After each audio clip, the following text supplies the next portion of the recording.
The morning air was cool and quiet when he stepped off the bus. The streets looked the same, yet everything felt different. The city had grown louder and busier over the years he'd been away. Cars moved fast. People hurried down sidewalks, their faces glued to phones, lost in their own worlds. No one seemed to notice the man standing near the station in a faded army uniform, holding a small duffel bag close to his side. He was tired, but it wasn't the kind of tired that came from lack of sleep. It was the kind that settles deep in your bones, the kind you carry long after the fighting ends. His shoulders were strong, but there was a quiet heaviness about him. On his chest, pinned neatly, shone a small medal, the Medal of Honor. Few people ever earned it, but he never saw it that way.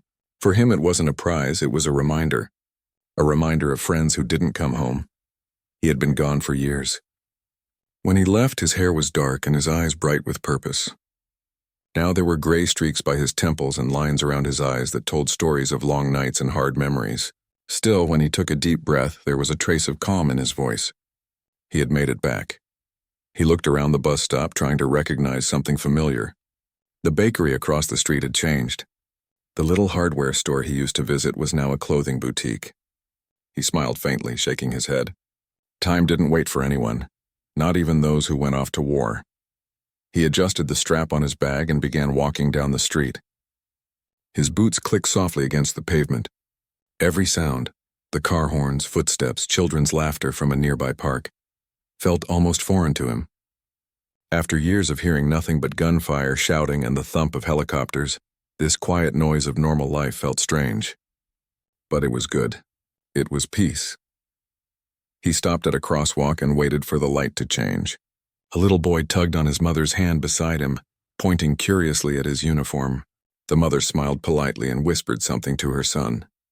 The boy waved shyly. The man gave a small nod and smiled back. It was a tiny moment, but it warmed his heart. Maybe the world still had kindness left in it. He had planned this day for weeks. After leaving the military base, he took a long bus ride home, wanting time to think, to breathe. There were no parades or news cameras waiting for him. He didn't want them. He only wanted a quiet meal and to see his family again after so many years. His family didn't even know he was coming that morning. He wanted to surprise them. He had imagined the moment countless times on the long ride home. The look on his mother's face when she opened the door. The warmth of her hug. The relief in his father's eyes. Those thoughts kept him going through sleepless nights on the road. He turned down a quieter street, one lined with small shops and cafes. The smell of fresh coffee drifted through the air. He hadn't had a proper cup of coffee in months. Army coffee was always either burnt or watery, and he missed the real thing. He decided to stop at a small diner he used to go to years ago. The bell above the door jingled as he stepped in. The place hadn't changed much. The walls were still painted in soft cream colors, and the same old jukebox stood in the corner, though it looked more like decoration now. A waitress behind the counter smiled when she saw him. "Morning, sir. Just you today?" she asked kindly. He nodded. "Yes, ma'am. Just me." She led him to a small booth near the window. He set his bag down and sat quietly, watching the world outside through the glass. People passed by, laughing, chatting, holding hands. It felt good to see life moving on, even if his own had been standing still for a while. "What can I get you?" the waitress asked, flipping open her notepad. "Just a cup of coffee, please," he said softly. "Black. Coming right up," she replied with a smile. He leaned back in the booth, his hands resting on the table. He thought about the years that had gone by, his time in dusty camps, the long marches, the faces of friends he'd lost. They flashed in his mind like brief shadows. He reached up and touched the small medal pinned to his chest. He didn't wear it to show off. It reminded him that even in chaos, courage had meaning. The waitress brought his coffee. The aroma filled the air, and for a moment everything felt normal again. He sipped slowly, letting the warmth settle inside him. He could almost forget the battles, the fear, the endless waiting. A group of people entered the diner, laughing loudly. They didn't seem to notice him. He didn't mind. He liked being invisible sometimes. It gave him peace. After finishing his coffee, he paid the bill and thanked the waitress. As he stepped back outside, the sunlight had grown brighter, making the metal on his chest glint faintly. He squinted, pulling his cap down a little lower. He began walking again, passing by shop windows filled with colorful displays. He noticed people's reflections as they walked by. Some rushed, some tired, some lost in thought. Everyone carried their own battles, he thought. Not all wars were fought on fields. Some were fought quietly inside hearts. As he turned a corner, a bus rumbled past, sending a small gust of wind that ruffled his sleeve. He stopped near a bench to rest for a moment. He wasn't as young as he used to be, and though he looked strong, his legs still ached from old injuries. He sat there watching pigeons peck at crumbs on the pavement. Life was simple for them. They didn't know about borders or medals. They just lived. A man walking by slowed down, eyeing him curiously. "You a veteran?" he asked. "Yes, sir," he replied calmly. "Thank you for your service," the man said with a nod before walking away. Those words, simple as they were, meant more than he could explain. They made him feel seen, if only for a moment. He decided to walk toward the river. The path there was peaceful and lined with trees. As he walked, he passed by kids riding bikes, couples taking photos, and old men fishing along the bank. The world was moving, alive, gentle. He breathed deeply, feeling the soft wind brush his face. He thought about his friends, those who hadn't made it back. Sometimes, in quiet moments, he could almost hear their voices, their laughter. It was strange how memories could be both painful and comforting at the same time. He took a small photo from his pocket. It was worn and faded, a picture of his unit. They were smiling, arms over each other's shoulders, covered in dust and sweat. He looked at their faces one by one, whispering a quiet promise. "I made it back. For all of you." His eyes grew misty, but he quickly blinked it away. He wasn't a man who cried easily. Years in the field had taught him to hide emotion. But here, standing in the sunlight, it was hard not to feel everything at once. Relief, sadness, gratitude, and loneliness all mixed together. As noon approached, he decided to head closer to home. It was still a few miles away, but he didn't mind walking. Each step felt like a small victory. The sounds of the city grew louder again. Car horns, chatter, music from open windows. He stopped at another corner, waiting for the light to change. A police car was parked across the street. He barely noticed it at first. He had nothing to hide, nothing to fear. Still, years of discipline made him cautious. Soldiers learned to notice everything. The officer inside the car looked his way briefly, then turned to talk to his partner. The man didn't think much of it and continued walking when the light turned green. He found another small cafe near the bus terminal and decided to stop for lunch. It was quiet, cozy, with only a few customers sitting at tables. A radio played softly in the background, an old song from years ago. He smiled faintly. He used to listen to that song before deployment. As he waited for his meal, he thought again of his family. He hadn't called them yet. He wanted to show up in person, to see their real reactions. He pictured his younger sister running to the door, shouting for their mother, his father standing still for a moment before pulling him into a hug. Those thoughts made him smile. The waitress brought his food, a simple plate of soup and bread. He thanked her and began to eat slowly, savoring every bite. It had been a long time since he'd eaten food that wasn't from a can or packet. Across the room, two men were talking loudly about sports. A woman was reading a book by the window. Everyone had their own world, their own peace. For the first time in a long while, he felt like he was part of that normal world again. When he finished his meal, he left a small tip and stood up to leave. As he walked toward the door, the bell above it jingled again, and two police officers walked in. They were talking casually, one laughing at something the other said. The man gave them a polite nod as he passed by, but one of them glanced at his uniform with a look that lingered a bit too long. He didn't think much of it. He stepped outside, feeling the sunlight on his face once more. He took a deep breath, looked up at the sky, and whispered quietly to himself, "Home." Finally, the day felt calm, peaceful, and full of promise. He didn't know what was coming next. He didn't know that in just a few short minutes, a small act of cruelty would test the very patience and dignity he had spent years learning to protect. But for that brief moment, walking down the street with a quiet smile, all he felt was gratitude. Every sound, every face, every ray of sunlight reminded him that he had made it through. He had survived the hardest parts of his life, and he believed the rest would be easier now. He believed people would see the uniform and understand the story behind it. But sometimes the world doesn't work that way. Sometimes the ones who have seen the most pain are the first to face it again. Still, as he turned the corner toward the main street, he walked tall. His heart was steady, his steps slow but strong. Whatever came next, he was ready to face it, with quiet strength and the same courage that once made him a hero. The sun had climbed higher in the sky, warming the streets as he continued walking. The city around him buzzed with its usual rhythm, horns honking, people crossing streets in a hurry, voices blending into a low hum of everyday life. For him, it was all a bit overwhelming. He had spent so many years in places where silence meant danger and noise meant chaos. Here, the noise was harmless, but it still made his heart beat a little faster.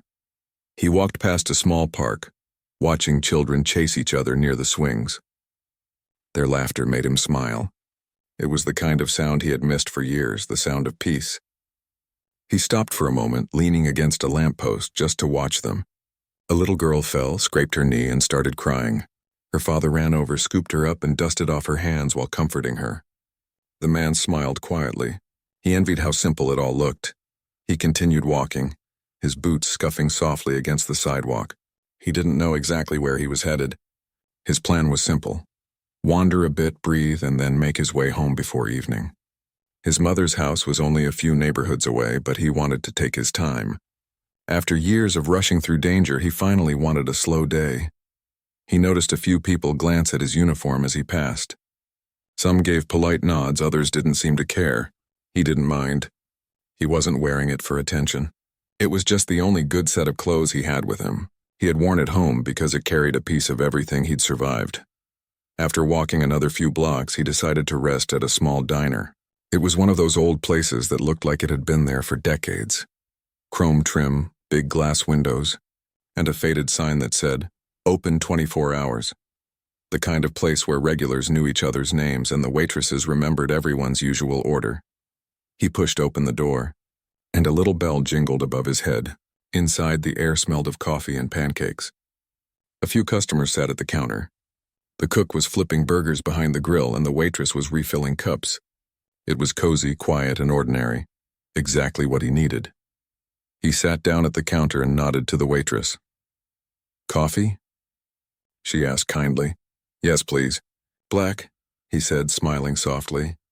She poured it for him without another word, sliding the cup across the counter. He wrapped his hands around it, feeling the warmth. Outside the window, he could see the reflection of a patrol car parked near the curb. 2 police officers sat inside, one leaning over to grab something from the dashboard. The man didn't pay much attention. He figured they were just taking a break. Inside the diner, the radio was playing softly. An older man in the corner was reading a newspaper, and a young couple shared a milkshake, whispering to each other. Everything felt calm, but calm moments have a way of shifting without warning. The door opened again. The bell jingled louder this time, and the 2 officers from the patrol car stepped in. The taller one was talking loudly, laughing at something the other said. They looked around the diner, scanning the room. Their eyes landed on the man sitting at the counter. For a moment, nothing happened. The taller officer's gaze lingered on the uniform. Then he said something under his breath to his partner, who gave a small, uneasy laugh. The man at the counter kept sipping his coffee, pretending not to notice. He had learned long ago not to react too quickly. The officer sat a few seats away from him. The taller one, who had a sharp jaw and a heavy stare, leaned on the counter and called to the waitress. "Hey, miss, can we get some coffee here? And make it quick, yeah?" The waitress, looking slightly annoyed but polite, nodded and poured 2 cups. The taller officer turned slightly toward the man. "That a real uniform or one of those you buy from the surplus store?" The question came out half joking, half accusing. The man looked up slowly, his voice calm. "It's real." "Oh yeah?" the officer said, raising an eyebrow.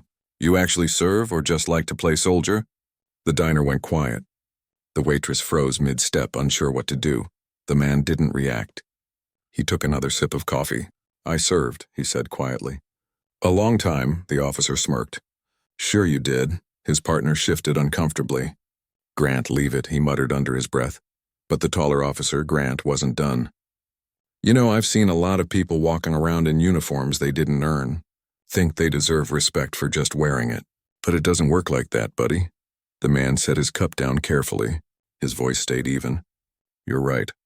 Respect isn't something you ask for. It's something you give. For a brief second, the air in the diner felt heavier. Even the radio seemed quieter. Grant's smirk faded a little, but he masked it with a chuckle. Oh, we've got a smart one, huh? The man didn't respond. He didn't need to. Years of dealing with chaos had taught him when to speak and when silence said more. The waitress, sensing the tension, tried to diffuse it. You boys want anything to eat? She asked quickly. Not yet, Grant said without looking at her. His eyes stayed locked on the man. So, soldier boy, where'd you serve? Overseas, the man said softly. Overseas? Grant repeated mockingly. That's real specific, the other officer spoke up again. Come on, man. Let's just eat and go, but Grant ignored him. You know what I think? I think people like you walk around in that uniform because you want people to feel sorry for you. You think that little piece of metal on your chest means you're better than the rest of us? The man stayed still. The metal caught the light faintly, glinting like a quiet truth. He didn't reach for it or hide it. He finally spoke, his voice steady. That metal isn't about being better. It's about the people who didn't come home. Grant's eyes narrowed. Don't get smart with me. The man met his gaze, calm but unflinching. I'm not. I'm just answering your question. The silence stretched again. The waitress looked between them nervously. The older man with the newspaper slowly folded it, watching carefully. Finally, Grant gave a sarcastic laugh and leaned back in his chair. You veterans always got a story, don't you? Always expecting people to thank you like you saved the world. The man didn't rise to it. He finished his coffee, set the cup down, and pulled a few bills from his pocket. He placed them on the counter neatly. Keep the change, he said to the waitress. He stood up slowly, his back straight, his movements calm. He reached for his bag, slinging it over his shoulder. Grant muttered something under his breath that no one could quite catch, but it made his partner wince. The man paused by the door, then looked over his shoulder. His voice was low but clear. You don't have to like me. You don't even have to respect me. But try not to forget who made it possible for you to wear that badge. He didn't say it with anger, just quiet conviction. He pushed open the door and stepped outside. Inside, no one spoke for a few seconds. The waitress sighed, shaking her head, and went back to pouring coffee. Outside, the sunlight hit his face again. He blinked against it, breathing in slowly. The encounter left a small sting in his chest, not from fear, but from sadness. After everything he'd given, everything he'd seen, he had hoped to come home to kindness. But not everyone saw the same way. He started walking down the sidewalk again, slower this time. The street was busy now, cars passing, people chatting on phones. Life moved on, indifferent to what had just happened inside that diner. Behind him, the door opened again. He didn't turn, but he could hear voices. Grant had come out too. Hey, Grant called out. The man turned slightly, his eyes calm but tired. Grant took a few steps closer, his face tight with irritation. You think you can talk to me like that and just walk off? The man didn't move. I didn't say anything wrong. Grant took another step forward. You walking around like some kind of hero. People like you think the world owes you something. The man sighed quietly. The world doesn't owe me anything. Grant's voice hardened. Then stop acting like it does. The other officer appeared in the doorway, looking tense. Grant, let it go, he said firmly. It's not worth it. But Grant wasn't listening. His pride had been touched, and pride was a dangerous thing when mixed with anger. He stepped closer, now only a few feet away. The man didn't back up. He just looked at him, steady, calm, not defiant, but firm. The air around them grew heavier. People walking by began to slow down, sensing something wasn't right. Grant's voice dropped low. You think you're better than me because you got some metal? The man shook his head slightly. No, I don't think I'm better than anyone. Grant's jaw tightened. His partner took another step forward, clearly uneasy. Grant, enough. Let's go. But Grant didn't listen. He leaned in close, his voice dripping with contempt. You're nothing special, old man. The man didn't reply. He didn't need to. Sometimes silence says more than words ever could. The crowd around them started to take notice. A woman whispered to her friend. A man pulled out his phone, recording quietly. The man kept his composure. His face stayed calm, his breathing even. He had faced worse than this before. This wasn't a battlefield, it was just ignorance wearing a uniform. Grant muttered something under his breath again, but the man didn't respond. He knew that walking away was sometimes the strongest thing a person could do. After dinner, he sat on the porch watching the fireflies appear in the darkening yard. The air was cool and filled with the scent of wet earth after the rain. His father joined him, sitting quietly beside him. "You all right?" his father asked gently. He nodded. "I think so. It feels strange being back. Peaceful but strange," his father understood. "Takes time. The world moves fast. You'll find your place again." They sat in silence for a while. Somewhere in the distance, a police siren wailed faintly, then faded. He thought about what had happened earlier that day, the diner, the officer, the moment of humiliation. He hadn't told his parents about it. There was no point. He didn't want them to carry that weight, but inside he felt something shift. Not anger, not revenge, just a deep reminder that dignity was a choice, not something others could take away. He looked down at the medal still pinned to his chest. It gleamed faintly under the porch light. He thought about taking it off, but something made him leave it there. It wasn't about pride, it was about peace. Later that night, after his parents went to bed, he stayed outside listening to the soft sounds of the neighborhood. Somewhere a dog barked. Crickets sang. A car drove by slowly. He leaned back in the old porch chair and closed his eyes. His mind drifted to the faces of his friends, those who never made it back. He imagined them sitting beside him, smiling quietly. "We did our best," he whispered. "That's all that mattered." The wind rustled through the trees as if answering him. He didn't know that his quiet strength had already started to ripple beyond that moment. The scene at the diner, captured on a bystander's phone, was already spreading online. People were talking about the nameless veteran who stayed calm under pressure, who showed grace instead of anger. But he didn't know and he didn't care. He wasn't looking for fame or sympathy. He only wanted to find peace again, one quiet day at a time. Before going inside, he looked once more at the sky. The stars were faint behind the city lights, but they were there, just like the hope that never fully disappeared. No matter how dark life got, he smiled softly to himself and whispered, "It's good to be home." Then he turned off the porch light and went inside, ready to rest, not as a soldier this time, but as a man who had finally come full circle. The next morning came with the sound of birds outside the window. He woke up slowly, the sunlight slipping through the curtains and falling across the old wooden floor. For the first time in years, he didn't wake to the sound of alarms or heavy footsteps. No shouting, no orders, no weight pressing down on his chest. Just peace. He sat up in bed and looked around the room that used to be his.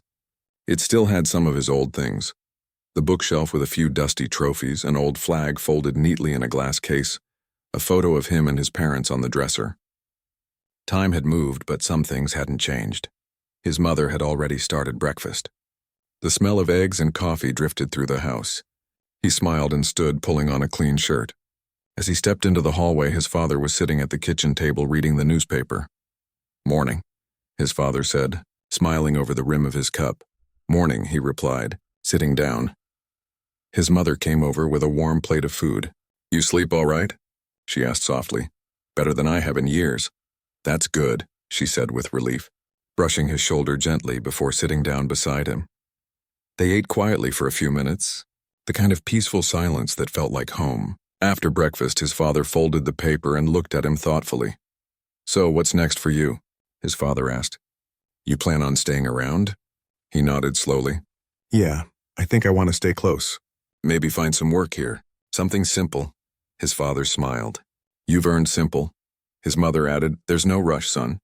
Take your time. You've been through enough." He appreciated their patience.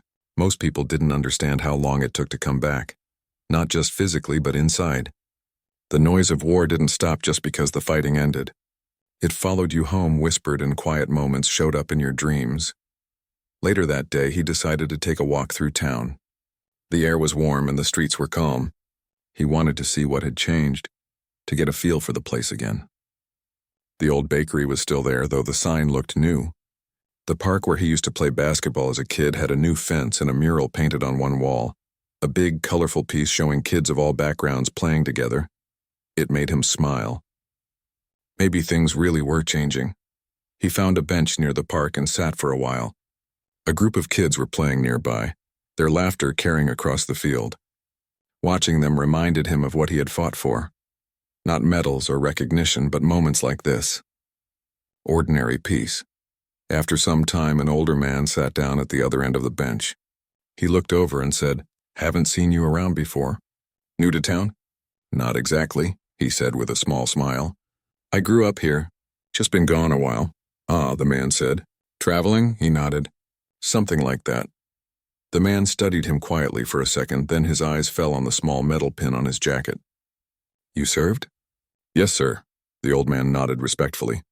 "Well, welcome home. We owe you." He gave a polite smile. "Thank you."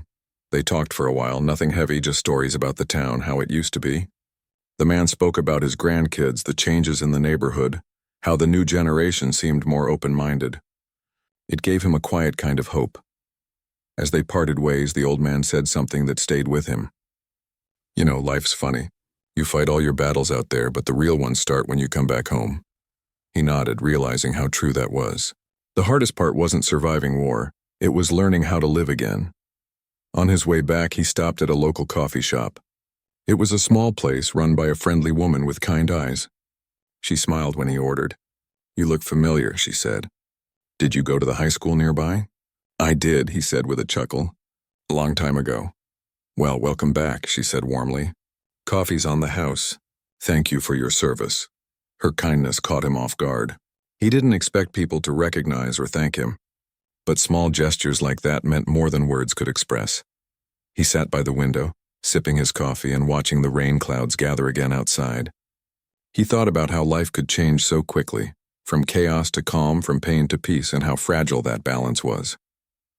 After a while, his phone buzzed. It was an unknown number. He hesitated before answering. "Hello? Sir, this is the mayor's office," said a polite voice on the other end. "We've been trying to reach you. Would you be available to meet with the mayor this week?" He was surprised. "The mayor?" "Yes, sir. He saw the video circulating online. He'd like to personally thank you for your composure and service."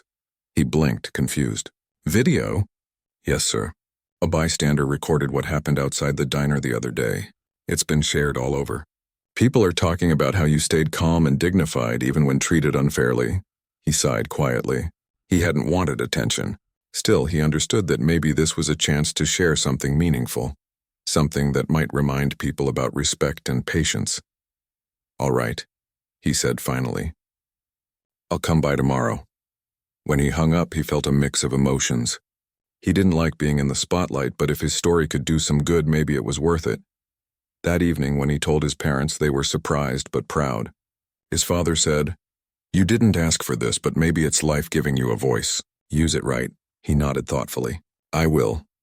The next morning, he dressed neatly, choosing a plain shirt and jacket instead of his uniform. He didn't want this to be about medals or rank, it was about character. The city hall was bustling when he arrived. Reporters stood near the entrance and people pointed when they recognized him. He kept his head down and walked quietly inside. The mayor greeted him warmly in his office. "It's an honor to meet you," he said, shaking his hand. "The whole city's talking about your calmness and grace that day. You showed more strength in silence than most people could in anger." "Thank you, sir," he said humbly. "I just did what felt right." The mayor nodded. "I wish more people understood that kind of strength. That's why I wanted to meet you personally. I believe your story can help remind others that dignity and patience still mean something." They spoke for a while about the state of the community, about respect and empathy.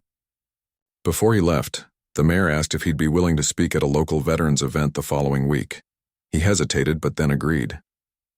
Maybe sharing his experience could help others like him, people trying to adjust, people still carrying unseen battles. Over the next few days, he prepared quietly. He didn't write a formal speech. Instead, he just made notes in his small notebook, the same one he'd bought at the bookstore. He wanted to speak from the heart, not from a page.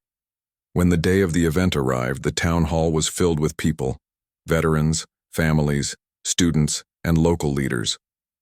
He sat near the front listening as others spoke before him. When his name was called, he walked up to the microphone. He looked out at the crowd, took a slow breath, and began. "I'm not here as a hero." he said softly. I'm here as someone who's seen both the worst and the best of humanity. The room grew quiet. He spoke about his time overseas, about the friends he'd lost, about the lessons he'd learned. Then he spoke about the diner incident, not in anger but with reflection. I don't hold hate in my heart, he said, because hate doesn't heal anything. I believe in showing people what calm can do. When you stay grounded, you show others that they can't shake your dignity, and sometimes that's the most powerful thing you can do. People listened closely, many with tears in their eyes. I've seen real courage, he continued. It doesn't always wear a uniform. Sometimes it's just a person choosing kindness when they have every reason not to. When he finished, the room rose in applause. Some stood. Others just nodded silently, deeply moved. Afterward, several people came to shake his hand to thank him for his words. Among them was a young police officer who looked nervous. Sir, the officer said, voice low, I was one of the responders that day after the crash. I saw everything. I just wanted to say, I'm sorry for what you went through. It wasn't right. And it's made a lot of us think differently. He looked at the young man and smiled gently. That's what matters, learning. The officer nodded, relief in his eyes. Later that night, he went back home, exhausted but peaceful. He sat again on the porch, looking out at the quiet street. His mother brought him a cup of tea and sat beside him. You spoke beautifully today, she said softly. Thank you, Mom. She looked at him for a long moment. You always had a good heart. The world needs more of that, he smiled. I think the world just needs more listening. They sat there together for a while, watching the sky darken. Fireflies glowed in the grass again, and somewhere down the street, kids were laughing. Life went on. As the night deepened, he thought about the journey that had brought him here, from battlefields to small-town streets, from humiliation to healing. He realized that peace wasn't a reward. It was a practice, something you built one day at a time. Inside his pocket, he felt the notebook he had bought days ago. He pulled it out and opened to a blank page. With a quiet smile, he began to write, not about war, but about peace, people, and small moments that make life worth living. Each word felt like a piece of his soul finding its way back home. The world outside was far from perfect, but sitting there under the soft glow of the porch light, he knew that maybe, just maybe, he had found his way toward something whole again. And that was enough. The next few days passed quietly. The sun rose and set without rush, painting the sky with calm colors that matched his new rhythm of life. For the first time in years, he didn't have to think about surviving another day. He could simply live. Every morning, he walked through the park with a small cup of coffee in his hand. The same kids played there, their laughter echoing across the open field. The old man he had met before waved to him from the bench, and he would wave back. People had started recognizing him now, not as the man from the diner, but as the veteran who spoke kindly, listened deeply, and always smiled softly at strangers. It wasn't fame he wanted. It was connection. One morning, a teacher from the local high school approached him while he sat under the shade of a tree. She had a warm smile and a folder tucked under her arm. Excuse me, she said. I was at your speech the other day. My students were so moved by it that they asked me to invite you to visit our school. Would you be willing to talk to them about your experiences? He hesitated for a second, then nodded. Of course. I'd be honored. When the day came, he stood before a room full of teenagers, restless, curious, and full of questions. At first, he wasn't sure how to begin, but then he looked into their eyes and remembered how young he had been when he first wore the uniform. I was your age when I thought bravery was about fighting, he said softly. Now I know it's about understanding. They listened quietly. He told them stories, not of war itself, but of friendship, teamwork, and lessons learned from people who came from different places, spoke different languages, but shared the same heart. Out there, he said, we learned that what makes us different doesn't matter when we're helping each other. That's something I wish everyone could see. Afterward, a few students stayed behind to thank him. One of them, a quiet boy with nervous eyes, said, I was bullied a lot last year, but hearing you talk made me think, maybe being calm and patient doesn't mean being weak. He smiled at the boy. You're right. Patience is a kind of strength most people don't understand until they need it. That moment stayed with him. It reminded him that small acts of kindness could reach places medals never could. As the weeks passed, he found himself slowly becoming part of the community again. The mayor's office invited him to help with a local program for veterans, helping others transition back to normal life, guiding them through the silence that often follows the noise of service. He agreed without hesitation. He knew that silence well. Every Thursday, he sat with other veterans at the community center. Some were older, some younger. Some spoke freely about what they'd been through, while others just stared at the floor, lost in thought. He never forced anyone to talk. He simply listened, offering quiet support when words were too heavy to say. One afternoon, a young veteran who had just returned from deployment broke down in tears during one of their meetings. The room went still. The young man said he didn't know how to face people anymore, that the world felt strange and too fast. He walked over, sat beside him, and said gently, "You don't have to have it all figured out today. Some days just getting out of bed is brave enough, and one day you'll wake up and realize you're living again without trying so hard." The young man nodded, wiping his eyes. After the meeting, one of the older veterans came up to him and said, "You've got a gift. You make people feel safe, to be honest." He smiled quietly. "Maybe because I know what it feels like to not be." His life settled into a pattern that felt peaceful. He worked part-time at a hardware store down the street. Nothing fancy, just enough to keep busy. People in town came to know him not as the soldier or the speaker, but as the kind man who always offered help without asking anything in return. Sometimes he would fix things for free: an old woman's porch light, a neighbor's leaky tap, a broken bicycle for one of the kids down the road. He didn't do it for praise. He did it because it felt good to use his hands for something that built instead of destroyed. One afternoon, as he was closing up the shop, a familiar face walked in, the young police officer who had apologized to him at the veterans event. "Hey," the officer said awkwardly. "I wasn't sure if you'd remember me." "I do," he said with a calm smile. "How are you?" "Better," the officer admitted. "Actually, I wanted to thank you again. That day your words stuck with me. It changed the way I see my job. I've been trying to be more patient, more human, you know." He nodded. "That's all any of us can do, try to be human." The officer paused, then said, "Would you mind grabbing a coffee sometime? I'd like to hear more about your experiences." "Sure," he said. "I'd like that." They met a few days later at the same small cafe where he had gone before. The conversation started light but soon turned deeper. The young officer admitted that he had joined the force wanting to help people but had gotten lost in the system of stress and routine. "Sometimes I forget that every person I stop or question is someone with a story," the officer said. "That day at the diner, it made me realize I'd forgotten that."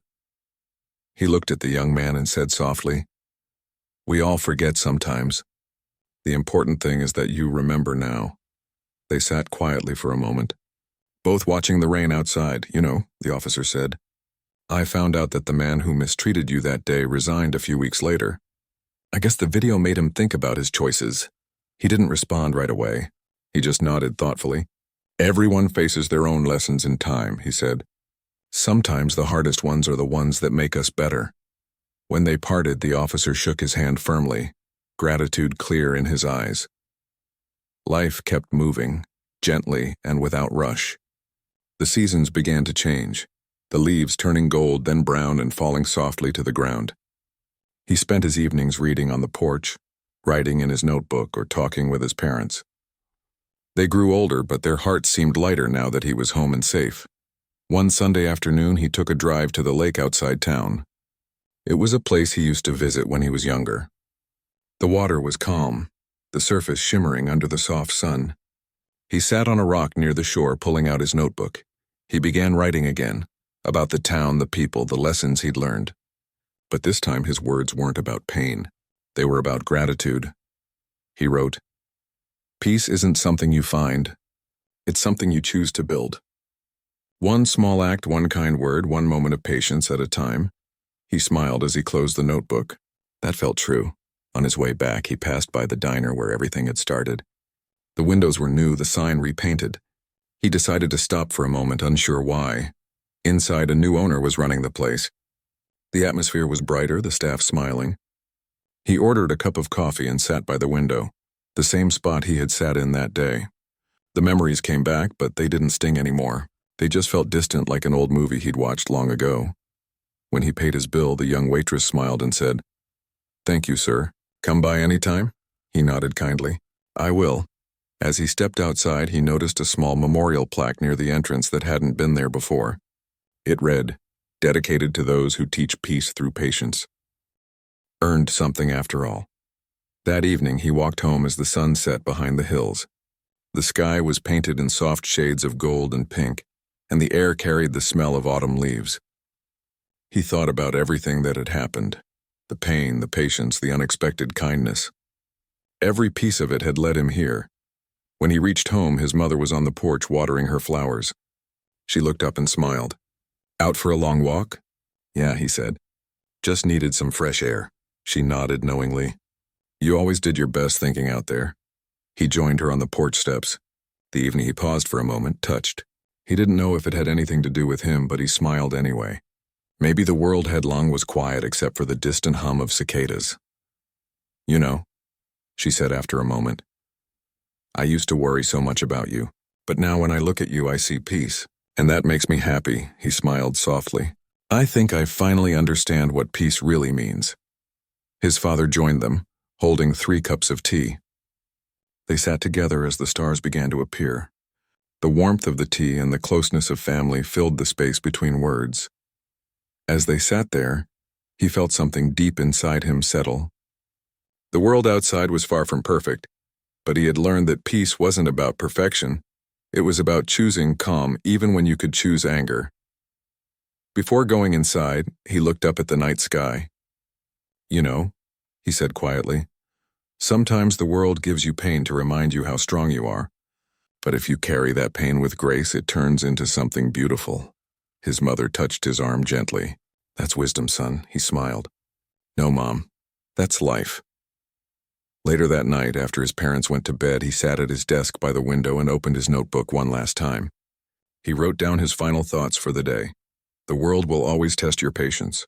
People will hurt you, misunderstand you, or look down on you.